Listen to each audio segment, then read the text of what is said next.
अनन्य प्रेम की प्राप्ति के लिए अब हम साधन बताते हैं। बाबा कह रहे पहले अपने इष्ट देव की बाह्य मूर्ति सेवा विराजमान करनी चाहिए, या नाम सेवा विराजमान करनी चाहिए, और उस बाह्य सेवा को साक्षात समझ करके करना चाहिए। साक्षात समझकर, साक्षात विराजमान है ऐसा भाव। बाह्य पूजा के साथ साथ मानसिक सेवा का बहुत बड़ा योग है, और यह बाह्य सेवा से ही मानसिक सेवा प्रारंभ हो जाती है। सेवा तभी पूर्ण होती है जब आप पहले उसका चिंतन करेंगे। चिंतन नहीं करेंगे तो सेवा पूर्ण नहीं होगी, वास्तविक सेवा सही नहीं हो पाएगी। पहले आश्री जी को कौन सा पोशाक धारण कराना है, कौन सी पत्रावली करनी है, और कैसे केशपाश समा, आज कौन से कुंडल, अच्छा ऐसे कुंडल, ऐसे ऐसे, और आज भोग में क्या क्या, ये भोग में ऐसे श्री जी यहाँ विराजमान होंगी, ऐसे ऐसे छत्र होगा, ऐसे भोग लगेगा। पूरी मानसिक चिंतन होता है, फिर वो सेवा प्रगट में होती है। तो प्रगट सेवा ही मानसिक सेवा में पहुंचा देती है। पूज्य बाबा कह रहे गोपी जनों की तरह प्रेम प्राप्ति के लिए सबसे पहले अपने इष्ट का चयन और इष्ट की अनन्यता, इष्ट की अनन्यता, इष्ट की अनन्यता में आ गया अपने इष्ट का नाम जपना, अपने इष्ट का मंत्र जपना, अपने इष्ट का ही गुणगान करना, अपने इष्ट के विषय में ही सोचना, ये सब आ गया। फिर इष्ट के श्री विग्रह की, मूर्ति की, छवि की, नाम की सेवा विराजमान करना, और जैसे गृहस्थ है तो जितने याम कर सके जितना कर सके, लेकिन अगर विरक्त है तो 8 पहर की सेवा। हमारे पास और कोई काम नहीं, हमारी जिम्मेवारी है 8 पहर की सेवा। बाह्य पूजा, मानसिक पूजा दोनों साथ साथ चलती है उपासक की। ध्यान देकर के अगर आप सेवा करोगे तो देखोगे आपकी मानसिक सेवा होगी। आज वो वाली नथ पहनानी है, वो ऐसे धारण करानी है, हाँ आज इस रंग की पत्रावली, इस रंग की चोली, इस रंग के ऊपर चुनरी, और इस रंग का लहंगा, और ऐसे ये जो हो रहा है ना, ये मानसिक सेवा हो रही है, बहुत बड़ी चीज हो रही है। देखो आप लोग जो चिंतन करते, आज फूल बंगला ऐसे बनाना है, आज ऐसे, बहुत बड़ी सेवा हो रही है। आज श्री जी की रसोई, ये मानसिक जो सेवा, और बहुत जोर की सेवा, प्रगट सेवा का फल है मानसिक सेवा, और मानसिक सेवा ही सिद्धावस्था को प्रदान करती है। ये बात ध्यान दीजिए। और जो इष्ट का नाम मिला है वो केवल जबान से ही नहीं, चिंतन के साथ होना चाहिए। प्रेम की बात कर रहे हैं, केवल हम जबान से रट रहे मंगल है, लेकिन यहां कह रहे गोपी प्रेम की बात, गोपी जैसा प्रेम, उसका चिंतन होना चाहिए। जैसे राधा राधा, तो हमारा चिंतन भी हो रहा है। बाह्य जप से बहुत समय लगेगा, जब बाह्य जप और आंतरिक चिंतन दोनों एक साथ होंगे, बहुत जल्दी वासनाओं का नाश होकर आनंद की उत्पत्ति होती है। केवल बाह्य जप से बहुत काल के बाद लाभ मिलता है, बाह्य जप के साथ आंतरिक ध्यान से बहुत जल्दी लाभ प्राप्त होता है। इष्ट देव का चयन, इष्ट देव की अनन्यता, इष्ट देव की प्रगट सेवा, मानसिक सेवा, और इष्ट देव का नाम ध्यान सहित जप, और इष्ट देव के ही गुणों का चिंतन करना। हमारी श्री जी का ऐसा स्वभाव, हमारे लाल जी का ऐसा स्वभाव, उन्हीं की तरफ चिंतन करना। अन्य सब संबंध चिंतन को छोड़ना गोपी प्रेम की प्राप्ति है। महाराज जी सुनते हैं श्री सुखदेव जी का वैराग्य बहुत तीव्र और उच्च कोटि का था। क्या ऐसा कोई साधक वैराग्य नहीं धारण कर सकता? इस कोटि का वैराग्य क्या साधु के अंदर, साधक के अंदर नहीं आ सकता? निश्चित आ सकता है, पर ये सकामी साधक के अंदर नहीं, विषयी साधक के अंदर नहीं। जो निष्काम भाव से दृढ़ निश्चयी है कि केवल शरीर पोषण के लिए वस्त्र और भोग आ रहे, जो प्रारब्ध वशात कोई चाह नहीं, उसके हृदय में तीव्र वैराग्य जागृत होता है। दृढ़ लक्ष्य, दृढ़ निश्चयी, शरीर की भी परवाह नहीं खान पान ते भावे है, नहीं कोमल वसन सुहावे है, सब विषय लगे ते खारा है, हरियासिक का मग न्यारा है। जो अंदर से दृढ़ निश्चयी नहीं है, अंदर से भगवत प्रेम का भाव लक्ष्य नहीं है, तो बाह्य त्याग फिर दंभ पैदा कर देता है, दिखावटीपना फिर आने लगता है, जो बहुत ही साधक के जीवन में धोखा पैदा कर देता है। ये बुद्धि है बहुत जल्दी सिद्ध होना चाहती है, फिर वो नाटक शुरू कर देता है, बहुत शास्त्र विरुद्ध आचरण होने लगते हैं। इसलिए निष्काम भगवत प्राप्ति का दृढ़ लक्ष्य, निरंतर भगवत चिंतन, खान पान आदि से राग रहित, तो श्री सुखदेव जी जैसा वैराग्य आ ही जाएगा। पूज्यपाद बाबा कहते ऐसा नहीं कि उनको जो वैराग्य था वो किसी को प्राप्त ही नहीं हो सकता। लाखों हो गए हैं, देखा थोड़ी सबने, लाखों हो गए, लाखों हैं, लाखों होते रहेंगे। ये भगवान की सृष्टि है।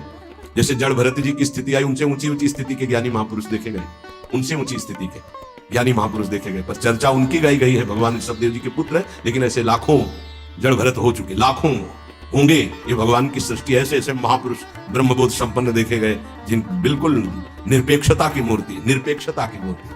हाँ, जिस दिन से संन्यास हुआ कभी वस्त्र नहीं धारण किया, दिगंबर, गंगा जी का किनारा वही, ऐसा सरल स्वभाव, कि मतलब देखने से ऐसा लगता था देखता ही रहे कोई, ऐसे सब जटा सब बाल ऐसे दिगंबर बैठे हुए, वो भोला बालक जैसा चेहरा, वो तपस्या के धनी, बड़े बड़े धर्म सम्राट करपात्री जी आदि साष्टांग दंडवत करते। अशनी गंगा किनारे स्वामी श्री अनंग बोधाश्रम, सेनपुर स्वामी श्री मग्नानंद सरस्वती जी, नजफगढ़ श्री स्वामी ओंकारानंद, ये गंगा का किनारा ना, एक से एक महापुरुष, सिद्ध महापुरुष। पूज्य बाबा, ये भगवान की प्राप्ति भगवान की इच्छा पर निर्भर है या पुरुषार्थ पर निर्भर है? भगवत प्राप्ति भगवत इच्छा पर निर्भर है कि जिसको चाहेंगे मिल जाएंगे, या अपना भी कोई पुरुषार्थ है? भगवान की आज्ञा का पालन करते हुए जो पुरुषार्थ करता है उसी को भगवत प्राप्ति होती है। ये कायरता नहीं कि बैठे भगवान की इच्छा होगी तो भगवान मिल जाएंगे, ऐसे कभी नहीं होगा।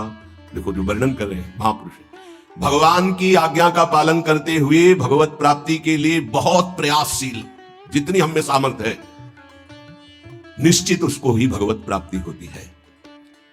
जिसका जितना तीव्र पुरुषार्थ होगा उसका उतना ही भगवत कृपा उसके ऊपर उतरेगी। पुरुषार्थ अत्यंत आवश्यक, रात दिन जो लगे हुए। सिद्धि असिद्धि में सम रहना है भगवान की इच्छा की बात, ये छोड़ दो भगवान का। फल की सिद्धि असिद्धि में हमारा प्रयास पूरा रहेगा, उसी को भगवत प्राप्ति होगी। सिद्धि असिद्धि में सम रहो, लाभ मिला कि नहीं मिला, फायदा हुआ कि नहीं, इस पर सम रहो, इस पर ध्यान मत दो। तुम पुरुषार्थ करते रहो, प्रयास करते रहो, निश्चित तुम्हें भगवत प्राप्ति हो जाएगी, पक्का। देखो ये पूरे जीवन की यात्रा की बात है, 4 दिन में सुधरने वाले नहीं है। विश्वास हमारी बात पर करना, ये कोई छोटे मोटे शत्रु नहीं है, नहीं तो तुम्हारी साधना फिर ढीली हो जाएगी कि 2 साल हो गए, अभी तो हम काम विजयी नहीं हुए, क्रोध विजयी नहीं हुए, अभी हम लोभ विजयी नहीं हुए, मोह विजयी। छोड़ो ये सब बातें, तुम भजन का पुरुषार्थ करो, जैसी स्थिति है वैसे शांत रहो, शांति से ये नष्ट हो जाएंगे। निरंतर भगवान के स्मरण में लगे रहो। भक्तों की ये मान्यता फल पर होती है कि भगवान जैसा चाहे, लेकिन पुरुषार्थ पर नहीं। हमें जो समय, जो दिनचर्या, जो भजन, उस पर हम कायर बन करके नहीं बैठेंगे अब जैसा भगवान, नहीं। उसके लिए हमें जो गुरुदेव ने आज्ञा करी, जो दिनचर्या, जो भजन, उस पर तत्पर रहेंगे। आप बहुत जोर देते हैं भजन पर, तो भजन किसे कहते हैं? अर्थात हम किसको माने कि भजन हो रहा है? उत्तर, अंतःकरण में निरंतर अपने इष्ट का गाढ़ चिंतन होना भजन कहा जाता है। अंतःकरण शब्द बोला है, यहां से गाढ़ चिंतन होना, निरंतर भजन कहते हैं, जिसे भगवदाकार वृत्ति, उसे भजन कहते हैं। दूसरा भजन का अर्थ है सेव्य को सुख पहुंचाना, सेवा, भज धातु सेवायाम। उपासक 2 ये बातें पकड़े रहता है, उसे भजनानंदी कहते हैं। अंतःकरण से अपने इष्ट का गाढ़ चिंतन, वो रूप का हो, नाम का हो, मंत्र का हो, और शरीर से प्रकट सेवा में प्रतिपल लगे रहना, ये 2 वृत्ति जिसके अंदर है वो भजनानंदी है।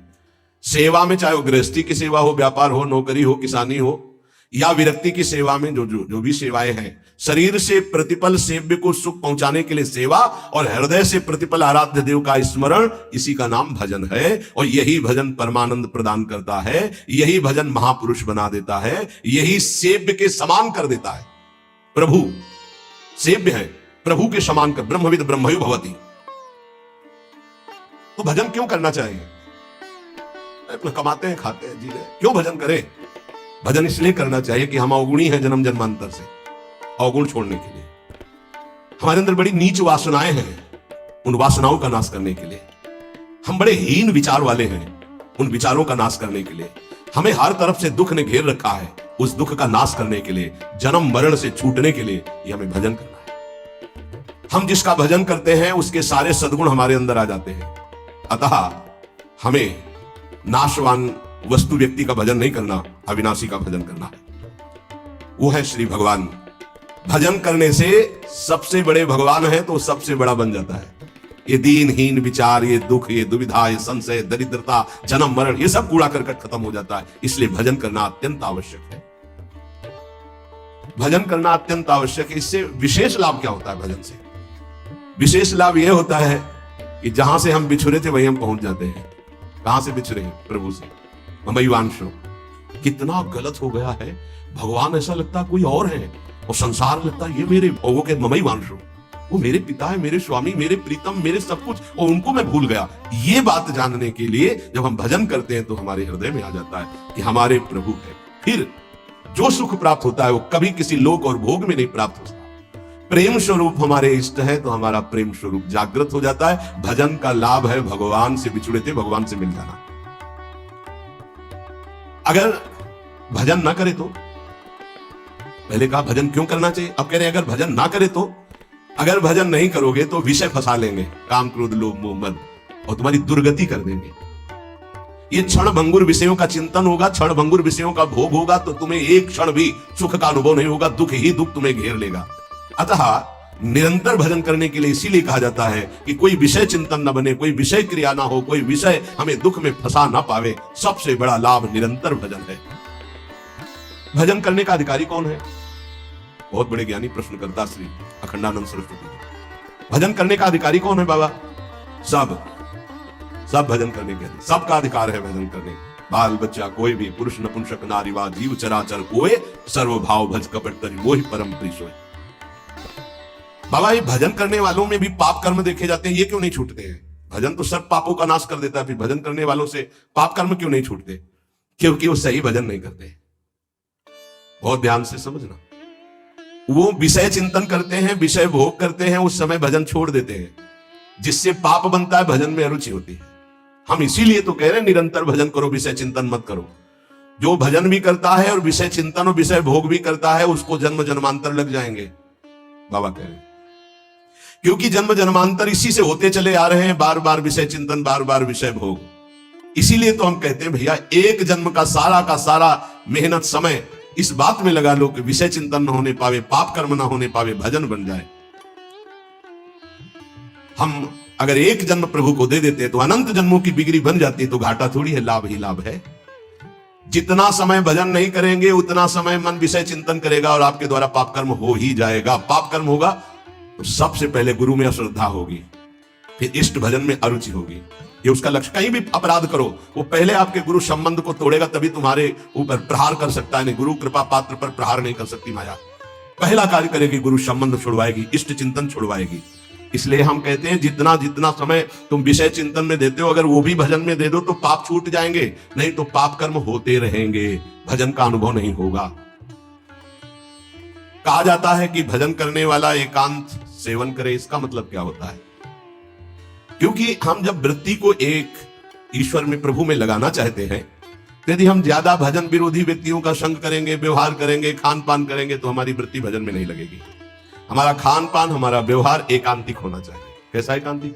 हम 501 ही प्रभु का नाम जपने वाले पा रहे हैं तो हम अकेले पा रहे हैं, ऐसा समझ लो। और 2 व्यक्ति हैं, एक विषयी है, प्रपंची है, तो मान लो हमारा भारी कुसंग हो रहा है। हम 500 में भी एक हैं और वहां एक में भी हम भारी प्रपंच में फंसे हुए हैं। ये एकांतिक भाषा को समझ लीजिए। हम इतने लोग बैठे हैं इस समय, सब एकांत हैं। बोलो किसके मन में क्या चल रहा है? एक प्रभु की चर्चा सुन रहे हैं तो हम सबका मन एक ही है। एकांत का मतलब होता है अपने इष्ट के अनुरागियों का ही संग करना, अपने इष्ट में ही प्रीति हो ऐसा खान पान व्यवहार करना। इष्ट विरोधी वृत्ति, इष्ट विरोधी व्यक्ति, इष्ट विरोधी व्यवहार, इसका त्यागी सदैव एकांतिक ही माना जाता है। एकांत में कमरे में पड़ा है, इष्ट विरोधी चिंतन कर रहा है, प्रपंची। एक केवल साथ चल रहा है, वो इष्ट विरोधी व्यवहारी है, प्रपंच। 1000 लोग एक साथ बैठे हुए हैं इष्ट के अनुकूल, वो एक माना जाएगा। वैसे मुख्य बात भजन करने वालों को क्या नहीं करना चाहिए? तो मुख्य बात है प्रवृत्ति में रहने वाले लोगों का संग नहीं करना चाहिए। प्रवृत्ति विषय भोगों में। पूज्य स्वामी जी ने पूछा भजन करने वाले को मुख्य सावधानी क्या रखनी चाहिए? तो बोले मुख्य सावधानी है कि प्रवृत्ति में रहने वालों का संग नहीं करना चाहिए भजनानंदी को। क्यों? एक प्रवृत्ति देखी मैथुन धर्म की सौभरी जी ने, तो 50 ब्याह किए। अब उन्होंने श्लोक लिखा, संगम त्यजेत मिथुन व्रतिनाम मुमुक्षुः सर्वात्मना न विसजेत बहिरिंद्रियाणि। अय मुमुक्षु, संसार से मुक्त होने वाले साधक, ये जो मैथुन प्रवृत्ति में युक्त जन है, इनका संग भूल के भी मत करना। उनमें परमाणु है ऐसे, वो तुम्हारे को विचलित कर देंगे, तुम्हारे भजन को छीन लेंगे, तुम्हारा भजन का मार्ग अवरुद्ध हो जाएगा। संगम त्यजेत मिथुन व्रतिनाम, यही बाबा ने बताया। भजन करने वालों को विशेष त्याग की बात क्या है? क्या ऐसा है जो उनको बिल्कुल नहीं करना चाहिए? तो बोले जो प्रवृत्ति में, संसार के भोगों में है, निवृत्ति मार्ग के उपासक, भगवत प्राप्ति के मार्ग के उपासक, उनका संग नहीं करना, उनके साथ चलना, उनसे संभाषण करना। ऐसा अगर भगवत चर्चा जनित प्रश्न है, आप उत्तर देने की क्षमता रखते हैं, इसके बाद राग नहीं करेंगे, क्षमता का मतलब समझते हो? जैसे हम आपसे संभाषण किया, अब आपकी याद नहीं आनी चाहिए संभाषण हटने के बाद। अगर आपकी छवि आई हमारे दिमाग में, आपका चिंतन हुआ, तो इसका मतलब आप अभी अधिकारी नहीं है। लाखों से संभाषण हो लेकिन सब में राधा वल्लभ लाल की ही स्मृति रहे, राधा वल्लभ लाल एकांतिक में ध्यान में रहने चाहिए, एक भी छवि बाहरी नहीं आनी चाहिए, तब वो अधिकार प्राप्त होता है समाज सेवा का उपासक को। अधिकाधिक भजन में प्रवृत्ति करने वाले को ऐसे संघ का त्याग करना चाहिए। बहुत जोरदार का संघ होता है प्रपंच का। जैसे संत संघ की महिमा है, ऐसे प्रवृत्ति मार्ग के संघ की भी महिमा है। सीधे प्रवृत्ति में उतार देते, सीधे प्रवृत्ति में। बहुत सावधान, बहुत सावधान। ये महापुरुष जन ऐसे नहीं बोल रहे, बहुत सावधान। प्रवृत्ति मार्ग के जनों का संग करना सबसे ज्यादा त्याज्य विषय भजन करने वालों को है, ये ध्यान रखें। बहुत तरह से फंसा हो जाते, बहुत तरह से जलना पड़ता है, जलना पड़ता है। महसूस होता है कि हमने गलत किया, जो हमने स्वीकार किया वो गलत किया, महसूस होता है। पर एक बार स्वीकृति हो गई तो कुछ भी हो, इनका बेड़ा पार होना चाहिए। जिद्दी स्वभाव संतों का होता है, पर महसूस होता है। जब तक वैराग्य की प्रबल भूख न जागृत हो जाए और जब तक भगवत प्राप्ति का दृढ़ लक्ष्य न हो जाए, तब तक संग नहीं करना चाहिए। रंग जो है वही चढ़ेगा जैसा हम करते हैं। महाराज, सकाम भक्ति सुनते हैं और निष्काम भक्ति सुनते हैं, तो इसका क्या मतलब है? सकाम भक्ति और निष्काम भक्ति का अंतर क्या है?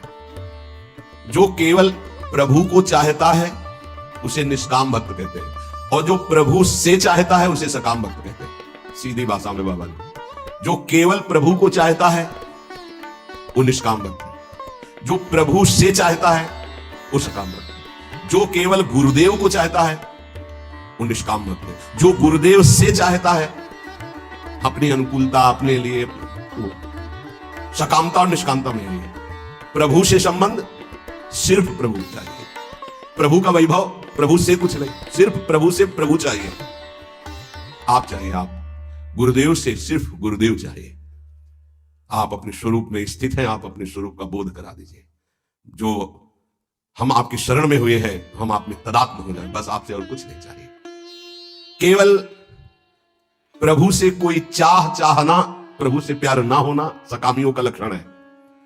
प्रभु से कुछ न चाहना, केवल प्रभु से प्यार करना, ये निष्कामियों का लक्षण है। ऐसे बड़े बिरले निष्काम। और महाप्रभु अपने धर्म के लिए तो कहते हैं, सबसे पहले कह रहे सबसो हित निष्काम मति, कोई चाह नहीं। सुना है कि परा भक्ति और ज्ञान में कुछ अंतर रहता है या नहीं? आपका क्या विचार है? क्योंकि पराभक्ति और ज्ञान दोनों अलग अलग है, पर है क्या?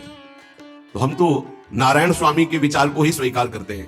पूज्य बाबा कह रहे हैं, पराभक्ति और ज्ञान में तनिको नाही भेद, नारायण मुख्य प्रेम है, कहे संत अरुवेद।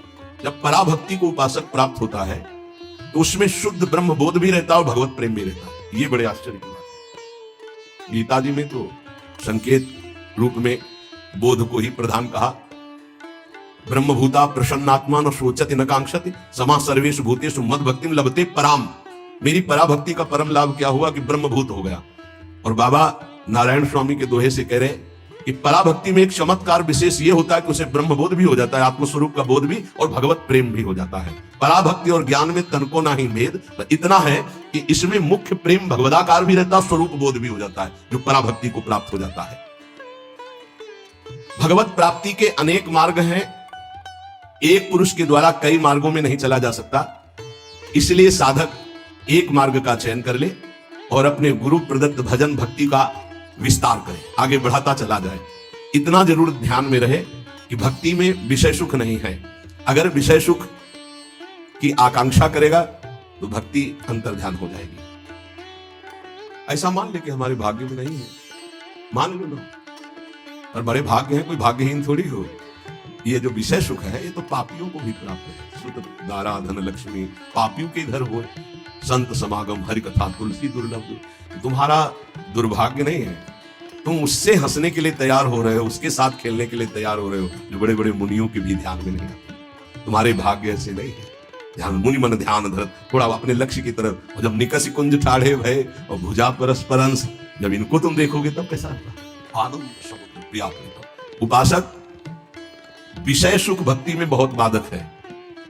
जिसको भक्ति की सिद्धि करनी है, प्रेम प्राप्त करना है, तो विषय सुख से बचना चाहिए।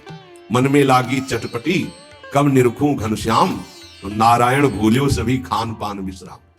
ये दोहा एक संत भगवान थे, गंगा के किनारे मिले थे, ये बार बार कहते थे, जो बड़ी मस्ती में गाते थे। मन में लागी चटपटी, कब निरखूं घनश्याम, नारायण भूल्यो सभी खान पान विश्राम।